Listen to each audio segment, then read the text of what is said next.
This is episode 140 of Stand Up, coming at you from Nantucket Island off the coast of Cape Cod. Joining me today to celebrate the 4th and talk to us about the history of Independence Day we did not learn in our school books, everybody's favorite historian, Kenneth C Davis. I'm Pete Dominic. Time to stand up with me right now. Well, hello and happy July 4th observed. Technically, I am posting this on July 3rd, and I am with my family out here in Cape Cod, or just off the coast of Cape Cod, Nantucket Island. You ever been here? There's Nantucket, there's Martha's Vineyard. They're very different, and we have friends here in Nantucket that we met through my performance here years ago, several years ago, maybe 7, 8 years ago when I was performing in the Nantucket Comedy Festival, which I don't think will be happening this year like all the rest of the comedy festivals. And we made real good friends with our host family, and we've been coming back to their home almost every year. It is definitely one of my happy places. I love it out here. Of course, who doesn't love an island and the ocean off of Cape Cod, New England? I'm very happy here. It is great to be on vacation. Finally, this is the first time since August that I've taken a vacation, and the first time I'll have any kind of extended period of time off since SiriusXM axed the channel, and with it my contract. Thanksgiving, not the case. I did my stand-up special, which I still haven't put out, but I'm working on it. And Christmas, nope, that was a crazy time, a very low time, as a matter of fact, challenging time. But it is a hard-earned vacation. I hope that you are getting some time off in this weird, challenging summer, and I'm happy to have you listening to the podcast today. I just wanted to read a few headlines or sentences before I get to my conversation with Kenneth C Davis, and let me start with the latest on coronavirus. I read today that the United States set a single-day coronavirus record for the 5th time in 8 days, after reporting more than 50,000 new cases on Wednesday, the largest single-day total since the start of the pandemic. Admiral Brett Giroir of the government's coronavirus testing, he's the coordinator of the government's coronavirus testing, and he says, "We are not flattening the curve right now." Dr. Anthony Fauci says, "The curve is still going up. I think it's pretty obvious that we're not going in the right direction." At least 23 states have paused reopening plans ahead of the holiday weekend. Yikes. Crazy what is happening right now with coronavirus in this country, and I'm paying close attention to it. I hope that you are as well. It is weird to be away from home. We went to my parents' house in upstate New York, and now we're here with friends out in Nantucket, not really seeing anybody, wearing masks on the ferry, and everything is just weird and strange, but we wanted to get out. We had to get out. I would have stayed home, but it was not up to me. My wife's in charge, as I said in yesterday's episode. And so a lot of you responded, so many of you, with similar situations and stories that you're not taking off during this time, during this summer. And it's a tough call. I get it. I'm not shaming anybody. I'm not shaming anybody except for those who cut ahead of you in line when you're getting on the bridge or off the exit, when everybody's waiting in line and then someone just comes all the way up the open lane and then just gets ahead of you. If you're that person, what kind of morals and ethics? Come on, there's got to be some kind of order. That happened to me today, and there's two kinds of people, is all I'm saying. All right, so the other few sentences I wanted to mention today. The Commerce Department is blocking the release of an investigation findings into whether it's pressured the head of NOAA into supporting Trump's false claim in 2019 that Hurricane Dorian was going to hit Alabama. I'm glad that story is being followed up on, and I'm glad that we're going to hopefully hold someone responsible for that horrendous, embarrassing moment in history when the President of the United States used a Sharpie to change the trajectory of a fucking hurricane. A New York appellate court judge, speaking of Trump, ruled that Simon & Schuster can publish his niece's tell-all book, Mary Trump's book, or he wrote a book about her Uncle Don. It's called Too Much and Never Enough, How My Family Created the World's Most Dangerous Man. It is scheduled to be released at the end of July, and I can't wait to hear what she says, savaging her evil, horrible Uncle Don, who is the President of the United States. Adam Parkhomenko at today's Big Stuff newsletter writes, damn Team Biden. Adding to Trump's heartburn and hair loss, the Biden camp announced Wednesday night that it had outraised Trump's campaign by more than $10 million last month, bringing in $141 million to Trump's $131 million. If you're one of the people who made that happen, thank you. Good job, Adam. I like rooting for Joe Biden and anybody who donates to him. And the final thing I wanted to read before I get to my only guest today is the following headline. Border wall built by Trump's hand-picked contractor is, quote, in danger of falling into the Rio Grande. Are we winning yet? Make America great again, everybody. It is July 4th weekend. It is different than any that we've ever experienced, and everybody's going to have a different story to tell. And I thought it would be a great time to talk to our favorite historian, Kenneth C Davis of the You Don't Know Much About History, don'tknowmuch.com series of history books. Ken is one of my favorite people to talk to, no matter what, about anything, but on history, of course. And he and I had a great, enlightening conversation. I really prepared hard to talk with him about the things that our school books don't teach us about Independence Day. And I think you're going to really enjoy this conversation. I'm going to try to start getting video up and starting with Kenneth C. Davis. I'm going to try to get this up for you as well on my YouTube page. No promises. I will be promoting and linking to it if I do. Okay, here it is at Kenneth C. Davis right now. So here he is now, my favorite historian, Kenneth C. Davis. Great to see you, my friend. You got a haircut. You look handsome. We're talking on Zoom. I'll post this video. Thank you for joining me for a very special July 4th episode. Good morning, Pete. Glad to be with you on this July 3rd. I did get a haircut. I feel human again. It had been a long time. I'm starting to feel like, bear with furniture here in my cave in Manhattan. But I did go out the other day, second day that the barbershops were open. So I was pursuing happiness, life, liberty, and the pursuit of happiness. Well played. The pursuit of the barbershop. It's been, it's been an extraordinary time for all of us. And so this 4th of July is certainly different from any other. Yeah, I want to ask you about that, because for the past 30 years, since your first book, Don't Know Much About History, was published in 1990, you have been highlighting the stories our school books left out about our Independence Day and so many other very important stories and parts of our history. But why does this year seem different? How do we explain that? Well, first of all, obviously, the pandemic towers over everything right now that we are thinking, doing, living, breathing. And so the notion that we are not going to the family picnic, the barbecue, that we're not going to be 1 million people standing on the East River to watch the Macy's fireworks makes it different. And we are all just trying to figure out how we are supposed to pursue life, liberty, and happiness right now.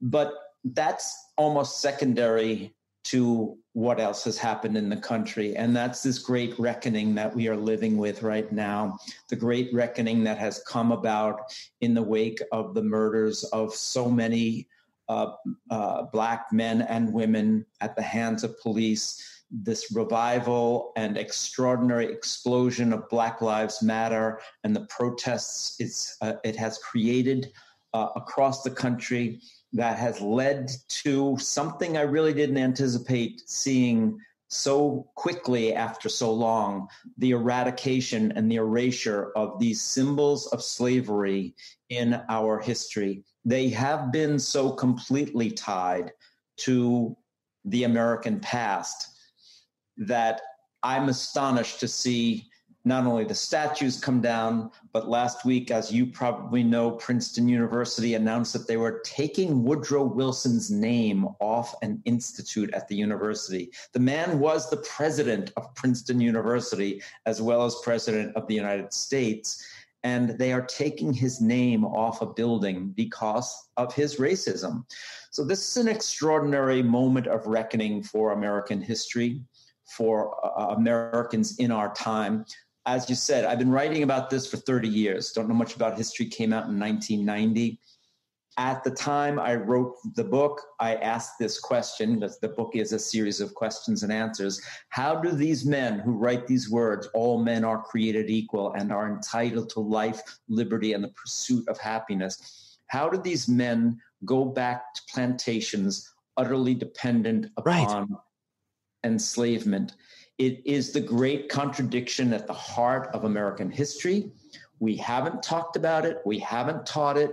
It's the contradiction that a nation conceived in liberty, as Lincoln put it, was also born in shackles. And until we really confront that truth and teach that truth and talk about that truth, as Americans, we are not going to get past this moment. But that moment has clearly arrived. And that's why this 4th of July is different from any other that I can remember. The reason you're my favorite historian, and I say that all the time, but I mean it, is because you always take into consideration the history of minorities and historically discriminated against groups, mainly women and black folks, and you include them in all of your books. Of course, you wrote a book about the Civil War, don't know much about the Civil War, and America's hidden history, and don't know much about the American presidents. And of course, the aforementioned don't know much about history. It's always included in there. You could be a professor of America's racist history easily. I mean, and that's why it's so important that today we talk about July 4th and everything else, because there's so much inequity within our history. But real quick, what was wrong with poor Woodrow Wilson? What did he do wrong besides showing Birth of a Nation in the White House? Well, Woodrow Wilson was, first of all, a little bit of presidential trivia, the last president born into a slaveholding household. Many people think of Woodrow Wilson as this kind of progressive guy, governor of New Jersey, the leader of Princeton University for a time, an academic, very, very established historian in his own right, a PhD, a very cerebral kind of man who had also then led the country through World War I and was hailed as a great peacemaker because he wanted to create this League of Nations and try and create peace out of the disaster of World War I. But that concealed the aspect of his presidency until recently that was not widely explored, which is that he resegregated the federal workforce. Resegregated it. It was correct. Integrated, and he then divided it again? That's correct. God. The federal government had slowly begun to be integrated over, the 50 years previous that the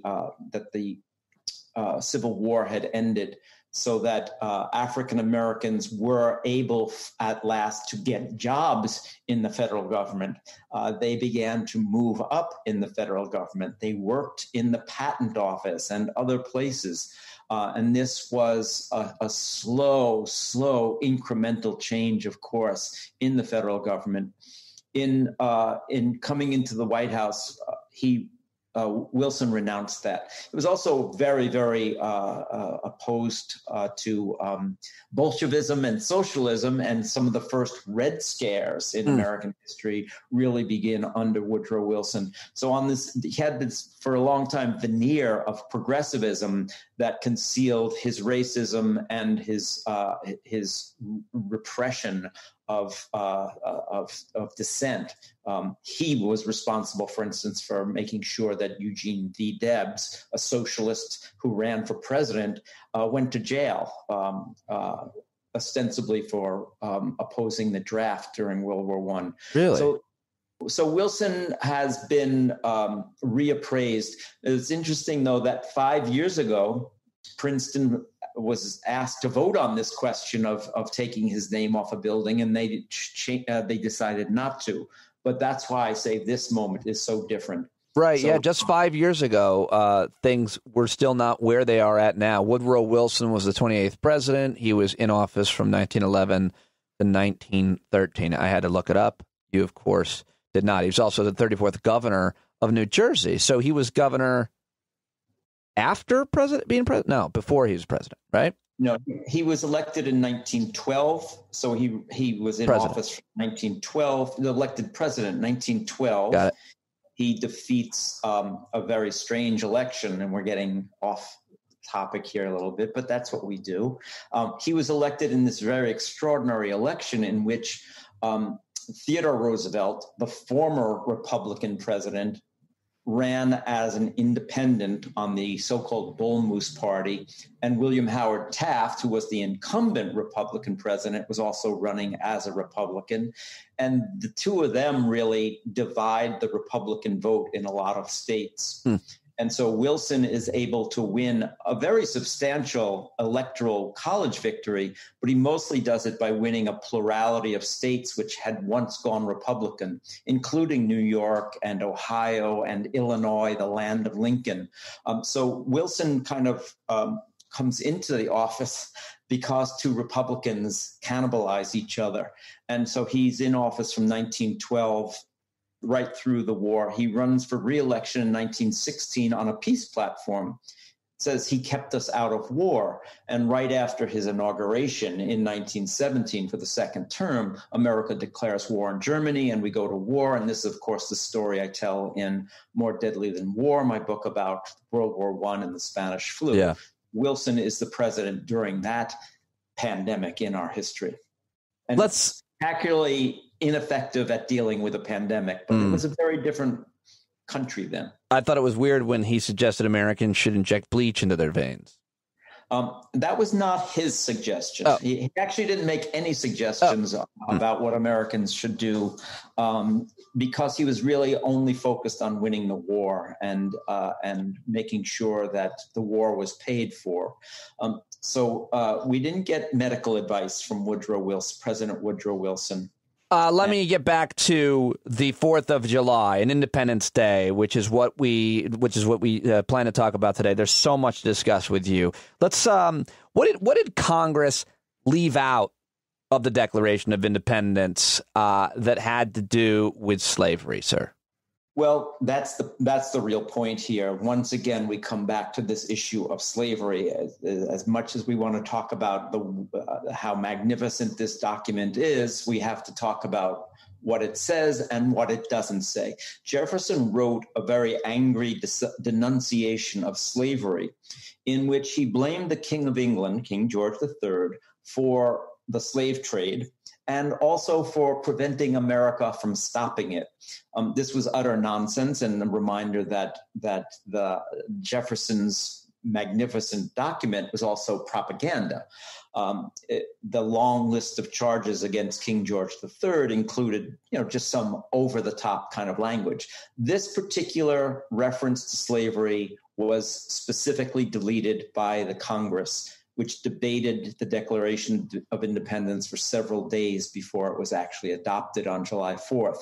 Jefferson wasn't happy with any of the changes that the Congress had made, but he specifically singled this one out as because he called slavery the execrable commerce, and that's a very fancy word that means shitty. So here he is complaining about slavery, putting it into this document which talks about life, liberty, and the pursuit of happiness. All men are created equal. And yet he, too, of course, is going back to a Monticello entirely dependent upon enslaved labor. And, of course, the more intimate aspect of slavery in his own life, his eventual relationship with Sally Hemings, the young enslaved woman who was the half-sister of Jefferson's Jefferson's wife, Martha, who had died. Sally Hemings is her half-sister. Most people may have heard of Sally Hemings, but they don't know that aspect of it. I don't think I did. She was also 30 years younger than he was. Oh, wow. I don't feel like that was depicted in Lincoln by who played those roles. Anyway, age difference. I never knew that. Yes, she was 14 years old. It's a rather extraordinary story also. I have it wrong about Lincoln. That wasn't Jefferson. history is so remarkable. People who say, "Oh, it's boring," dates, battles, and speeches, haven't read a word of it, because if you treat it as a human story, it's endlessly fascinating, far richer than many novels. But which is what you do in your books. Don'tKnowMuch.com. Go get them all. History was never boring to me, but it was never as exciting as when I read Don't Know Much About History for that first summer. I remember reading it. Yeah, go ahead. Sorry. So Jefferson is in France. This is after independence. He's in France as the minister to France before the Constitution. And Sally Hemings is 14 years old, about 14 years old, because we don't know exactly what year she was born. And she accompanies Jefferson's 9-year-old daughter on an cross-Atlantic voyage, a transatlantic voyage. Imagine putting a 9-year-old on a ship with a 14-year-old to take care of her. And so Sally... We're going to let our kids go to the mall these days. Exactly. Sally eventually arrives in Paris with Jefferson's daughter. And this is certainly where... I hate to use the word relationship, but that's what it was. It's a relationship, not necessarily of her choosing, obviously. She's an enslaved teenager. She returns from Paris, apparently pregnant, and that child was not born. We don't really know what happened, whether it was a stillbirth or a miscarriage. So this is the picture that we have to still keep in mind of Thomas Jefferson when we have this. So yes, he was 30 years her senior. Monticello has recently, by the way, discovered the room in the house which she used. It had been buried away, covered over, and it was adjacent to Jefferson's bedroom. So just to be clear, he was a 44-year-old man in a relationship with a 14-year-old woman? That's essentially what it comes down to. I'm 44. My daughter is 15, for the record, and that's just a wild thing. And I never knew that age difference, and it's an important age difference.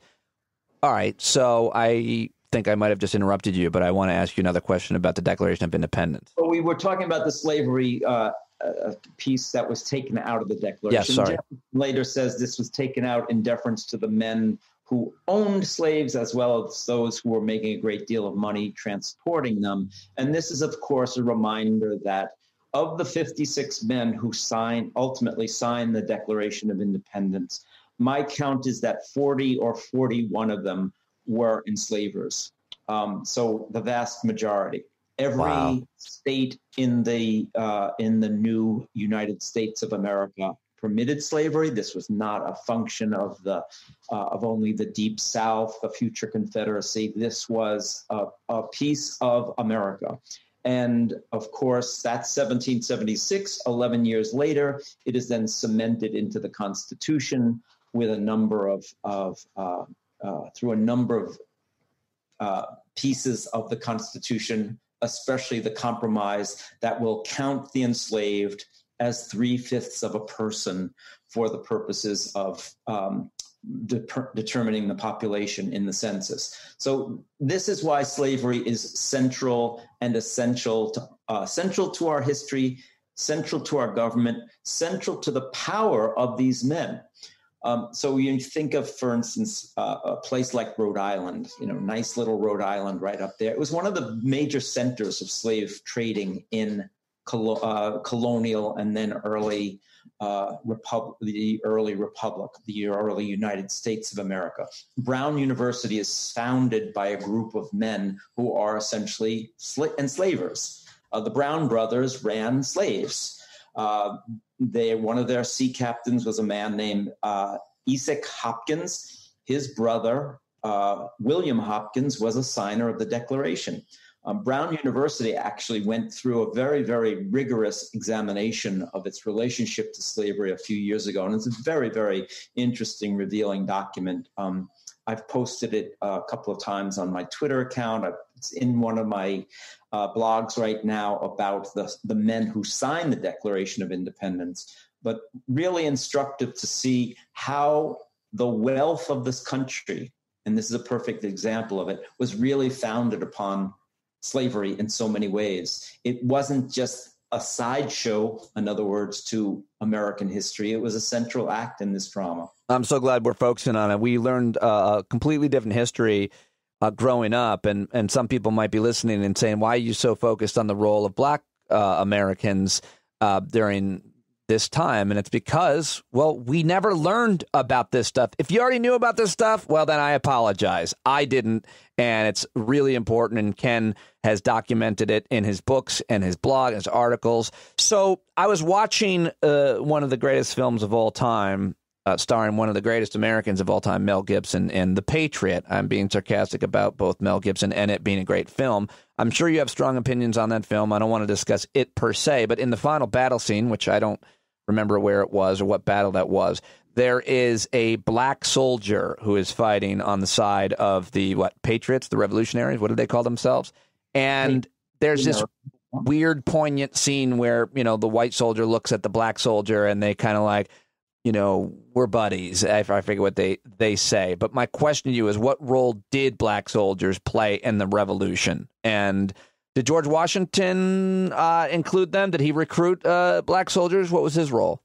Well, let me start with the beginning and say that the first blood shed by an American in what eventually becomes the American Revolution, in a way, is that of a man named Crispus Attucks, who's killed at the Boston Massacre, which begins is one of the long steps in a long road to eventual revolution. African Americans fought in every engagement in the American Revolution, including Lexington and Concord and Bunker Hill.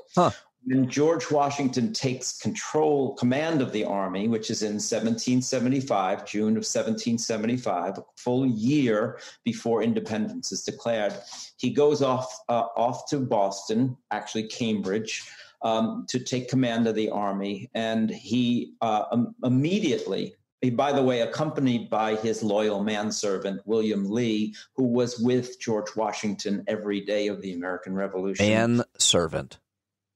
Loyal manservant. That was what they actually called them? Well, that's what Washington called him, and that's how he refers to him when he frees him in his will, which William Lee is the only person Washington actually frees in his will.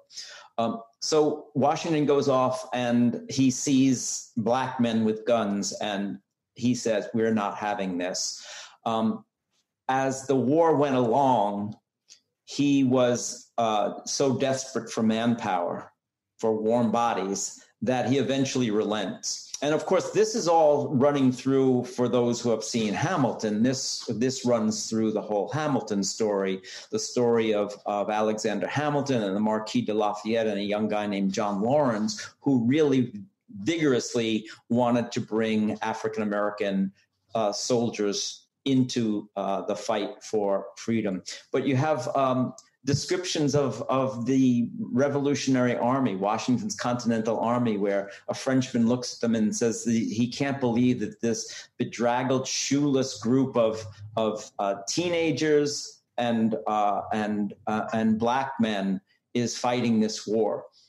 So the numbers are a little bit unclear, but certainly African Americans served throughout the American Revolution. They were there at the beginning at Lexington and Concord. They were there at Yorktown in 1781, a very notable group called the 1st Rhode Island Regiment. This was actually a group that was formed because every state, even though there wasn't a national draft during the American Revolution, every state still had a quota that it was supposed to meet. And they met their quotas through conscription, in other words, a draft. Right. They couldn't get enough people in Rhode Island, white people, to fight. So they offered African Americans their freedom if they would join the army, and many of them happily did. And they would then compensate the owners for these people who would be emancipated. Washington balked at this a little bit, but realized he had to go along with it. Otherwise, he just wasn't going to have enough cannon fodder. So this is, a piece of the story, another piece of the story that the history books, certainly of my childhood, left out. And so that's why, I don't say that this is African-American history. This is not Black history that we tell once a month. This is American history. Right. And the fact that so many people are unaware of it, the fact that I meet somebody in an airport and tell them I've written a book about American presidents who owned slaves, and they say, which presidents? That still is news to people, that 4 of the first 5 and 5 of the first 7 American presidents were slaveholders. Slavery represented political power in the 19th century in America because of that 3/5 compromise I mentioned before. It made Virginia the largest state. What does that mean? It means that Virginia had the most seats in Congress and the most electors. So 4 of the first 5 presidents are Virginia slaveholders. This was the essence of the political argument in the first half of the 19th century over slavery. It wasn't a moral issue. It was the political and financial issue for most Americans, and certainly most American politicians. And that's just the story that we're not able to teach very well. Who is Frederick Douglass, and why did he sit out July 4th? Why did he take a knee instead of celebrating July 4th? Frederick Douglass was, of course, born enslaved in Maryland and eventually escapes, a rather extraordinary story, escapes and becomes perhaps the most famous African-American man of the 19th century, probably without question the most famous African-American man of the 19th century, known worldwide. He's an orator, he's a writer, he is a newspaper publisher, totally dedicated to the cause of abolition. In 1852, I think it was, he is living and writing and publishing in Rochester, New York, and he's asked to give a 4th of July speech. Everyone wants to come and hear the wonderful orator, Frederick Douglass, speak about the glorious 4th of July. Did everybody see him as a wonderful orator, as a wonderful man? Did people respect his intellect, or was there, Oh, absolutely. Many did, and certainly others wanted to assassinate him if they could. And he actually goes to England at a certain point because there is a price on his head. Wow, I didn't know that. Threats against his life. So he's speaking on, I think it's 1852 in Rochester, and Millard Fillmore, the president, is in the audience. And rather than give a nice speech about how wonderful the 4th of July is, he says, what to the slave is the 4th of July? And he says, there's no nation on earth that is guilty of more bloody crimes than the United States of America. So it was well beyond take a knee. It was really take this. And it shocked people of the time. But he was essentially saying, how can you people celebrate these ideals of liberty and freedom and equality while 4 million people are in chains? And that essentially was the great contradiction of American history to that point in a nutshell. And we're still dealing with that contradiction in the deep, deep racial divide in this country. No doubt about it. That's a really important part about July 4th and an event that occurred on July 4th. And this is, of course, what year? Because that he made that speech, you just said it, 1860. I think it was 1852. And of course, the Civil War. Might be off a little bit there, but it's around there. It's the time leading up, of course, to the American Civil War, and of course, the time when the debate over abolition was really extremely heated in this country.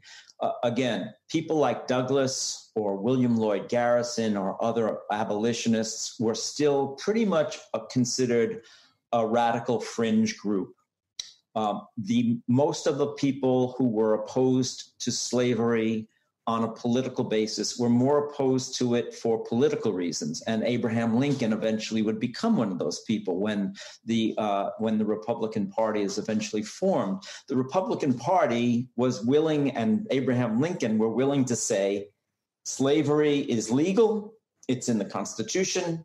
It can exist where it exists. We'd like to see it end eventually, but we just don't want it to expand any further into the new territory, enormous new territory that was being opened up in the American West in the 1840s and 50s.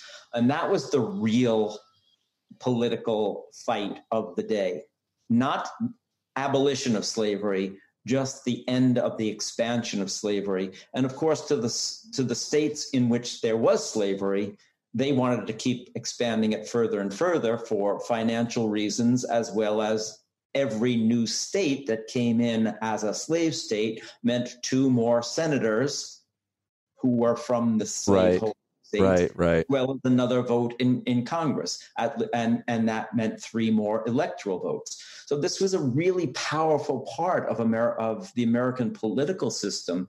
And even people who recognize that slavery was important and an issue often think it's because of the moral issue, but the moral issue was really well down the line for most American politicians, and including the Republican Party.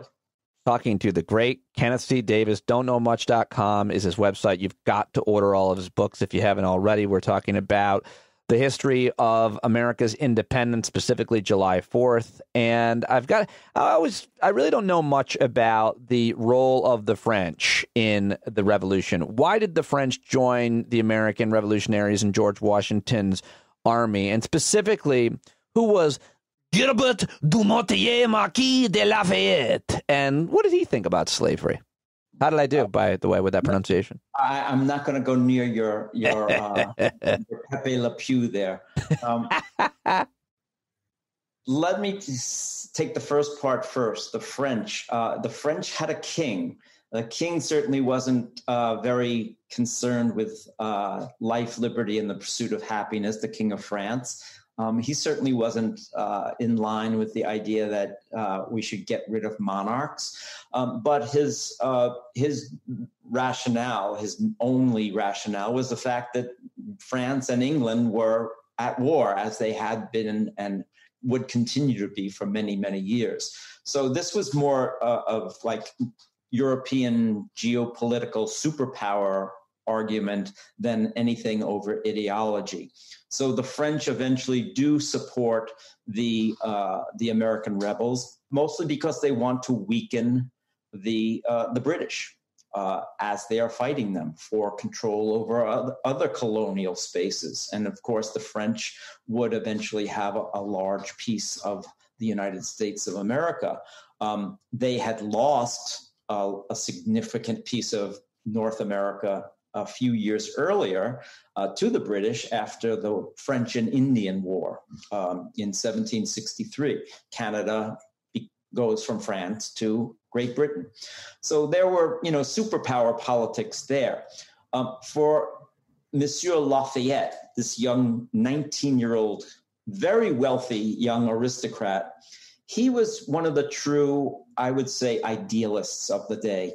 And I think he was extremely admired in this country for a very, very long time. It kind of faded into, being just one more old white guy in a painting. But he really came to the United States and volunteered his services to Washington and paid for a ship and paid to bring himself over because he believed in the cause. And so he's really, truly one of the idealists of the moment who represented these Enlightenment ideals. He himself would eventually emancipate the enslaved people that he had inherited. He had a plantation in what is South America. He frees those people, starts to educate them and pay them for their labor instead. Later on offers Washington the same deal. He says, I'll give you an island somewhere and you can free these people. Washington says, I'll have my lawyers get back to you on that. Oh, my goodness. Really? Wow. Oh, that's so interesting that he was given this kind of an out to free his slaves. And he basically sounds like he dismissed it. Washington, like many of these other founding fathers, eventually gets conflicted about this. And this is important to realize because even today you hear people say, well, they were men of their times. Right. They were men of their times, certainly, and they had grown up completely surrounded by the world of slavery. It put the food on their backs, it put the food on their table, the clothes on their backs. It enriched them. It was the source of their wealth. It was also their capital was completely invested in this human property. I hate to use the words, but that's what it was, right. Certainly in their eyes. So they were utterly dependent upon it, but Washington began to see the contradiction, and he understood it. And even in 1786, he starts to write to people and say, no one wishes more than I do to see a plan for abolition. Yet at the height of his power and his prestige and his popularity as president, he really does nothing to help bring about that end. In fact, he does things that are the opposite of it, like signing the Fugitive Slave Act in 1793. So this is a really complicated story, Pete, and I don't want to, reduce it to simplistic notions. It was very complicated by politics. It was complicated by power and money. It wasn't just this pure idealism, even though we celebrate on the 4th of July a very, very important set of ideals. I think that's important that you mention how complicated it is, how much nuance there is. And that's why I think, again, going back to your point about why history is fascinating, because it's not simple, it's not binary the way that today's media and politicians want to make things. Let me ask you one final question about the document itself, Ken. The Declaration of Independence. What was new or different about it? It would seem that the founding fathers, the architects of the writers, the signers of the Constitution, based their ideas and ideology a lot on Europe and other civilizations and other governments before them. But what was new? What was different? What was, if I dare say, radical about the Declaration of Independence? First, just a piece of fun trivia, since today's the 3rd of July. Do you want to ask me this as a question so I can be embarrassed by not knowing it publicly? No, I'll just tell you this. Right. This is fun. Yesterday was the 2nd of July. That was the day that John Adams thought we would celebrate the nation's birthday, because Congress actually votes for a resolution of independence on July 2nd. Adam goes home that night, writes this beautiful flowery letter to his lovely wife, Abigail, back in Massachusetts, talking about how this will be the day that we'll celebrate with bonfires and parades and illuminations, kind of like fireworks. And he really thought that this would be the great celebration. Of course, it's the 4th of July, which we will celebrate tomorrow, that becomes the nation's birthday, because it is the day on which this document is adopted by the Congress, not signed, but adopted by vote unanimously by the 13 United States of America. The first time that phrase is used in a document, by the way, is on the Declaration of Independence. It was radical because July 4th, by the way, his birthday, John Adams and Thomas Jefferson's, right? No, not their birthdays. It was the day they died. I'm going to edit that out. I'm not going to. I'm not going to. Wow. Okay. My bad. Yeah, they died on the same day, like hours apart. That's what it was. Adams. The 50th anniversary of the adoption. Got it. I'm sorry. I got it wrong, but I'm glad to have gotten it right now. Go ahead. So the significance of this document, we might read the first few paragraphs still, the preamble, and it's kind of become cliched. All men are created equal, life, liberty, and the pursuit of happiness. But when Jefferson is writing these words, they were, in the atmosphere, in the ether at the time, but they were still very radical ideas. The notion that all men are created equal was not a widely accepted notion. This was after centuries of most men and women being feudal serfs or completely loyal to a king or a pope. So this was essentially a radical idea that comes out of the European Enlightenment, where the human beings are being elevated and the divine right of kings is being dismissed. The second part is that life, liberty, and the pursuit of happiness. Jefferson actually borrows that phrase from several others who had written life, liberty, and the pursuit of property. Now, he was looking for something a little bit bigger. Also, property did convey the idea of slavery. So he wanted to find something. I believe it was Franklin who suggests happiness to him.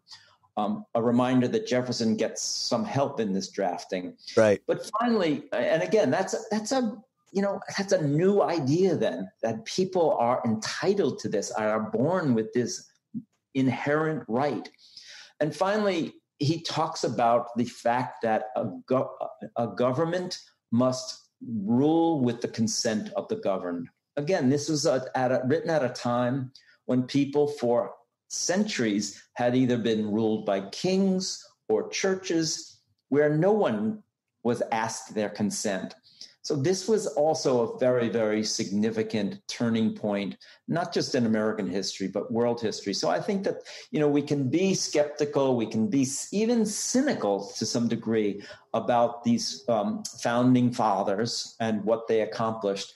But it was an extraordinary moment in human history, and clearly a tipping point of sorts in human history. And for that, I think we can celebrate this day, even while acknowledging the inherent contradictions that were true 244 years ago.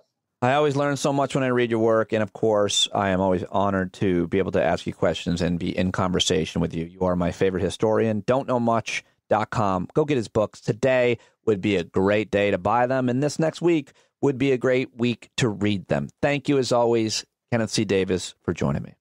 Thank you, Pete. Now go pursue happiness. On to it. I am pursuing happiness because I'm in my happy place here in Nantucket. I will be posting a couple episodes next week, and I'm really happy with the conversation. So I hope you listen to my conversations with military historian and veteran of the Vietnam War and author Andrew Bacevich, and author of a new book about James Baldwin, Begin Again. It is Eddie Glaude Jr. I'll get both them on next week, and maybe others as well. I might do a special next week. I'd love to see and talk with many of you paid subscribers on a Zoom chat. We've done that a bunch of times, and I might really enjoy that on vacation, having a drink with a whole bunch of people. I'm going to try to rope Aaron Carroll or somebody in to join me to be our guest of honor, and maybe we can post that next week as well. I don't know. No promises, but so many people. Yesterday I was basically asking for permission to take some time off, and so many people said so many nice things and encouraged me to do just that. And I always want to put a little bit of my problems out there, my struggle out there, because so many of you can relate to it, and I always love the advice and solutions you offer me, but it just, I think, helps people not feel alone. I always want to be honest and transparent and vulnerable with you.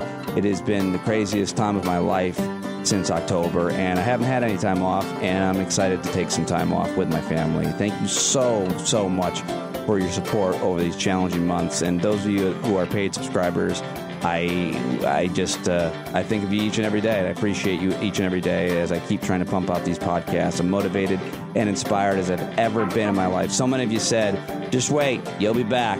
I'm back, and I need a lot more support. I'm building more support. I'm working really hard at creating new stuff each and every day. Thank you so much for that support. And I think it was a listener and subscriber. I got a lot of emails and correspondence from listeners and subscribers since I was talking about this yesterday, going on vacation and during pandemic and feeling guilty, and so many nice things that were said. Thanks, Thomas Reese. Thank you, Kitty. And I think it was Kevin Gorman who emailed me or left a message on the Patreon page. He said, Pete, you need to recharge. Spend quality time with the family. Don't get those days back, so make them count. Peace. You're absolutely right, Kevin. I read that on the ferry on the way over. You're so right. You don't get those days back. Thank you for that gift. And I'm trying to pay it forward by saying it into this microphone while recording it. Have a great 4th. Have a great weekend. Stay safe. You're not alone. I love you.